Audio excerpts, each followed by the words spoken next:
உங்க வாழ்க்கையில அமானுஷமான நிகழ்வுகள் ஏதாவது நடந்திருக்கா? நடந்துச்சுன்னா கமெண்ட் செக்ஷன்ல ஷேர் பண்ணுங்க.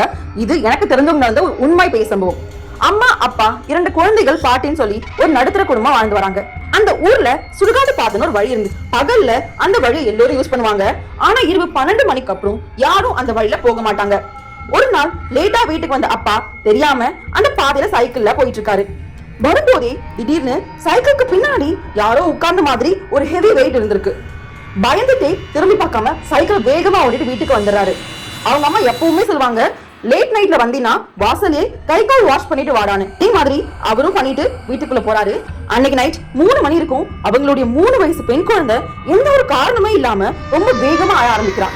எவ்வளவு சமாதானப்படுத்தியும் அந்த குழந்தை தூங்கவே இல்ல, அழுதுகிட்டே இருக்கா. அவங்க வீட்டுல இருக்க யாருக்குமே என்னன்னே புரிய மாட்டேங்குது. மறுநாள் அவங்களோட 7 வயசு பையன் தூக்கத்துல இருந்து எழுந்து பாக்குறான். அவன் பக்கத்துல அவங்க அப்பா மாதிரியே ஒரு உருவம் படுத்திருக்கு. அது அவனே பார்த்துட்டு இருக்கு. அடுத்த நிமிஷம் அந்த பையன் பயத்துல அலறி கத்த ஆரம்பிச்சான். ஆனா அடுத்த நாள் அதே ராத்திரி அந்த வீட்ல இருந்த பாட்டிக்கு நடந்த ஒரு அதிர்ச்சி சம்பவம் என்னன்னு தெரியுமா? பார்த்தும் கமெண்ட் பண்ணுங்க.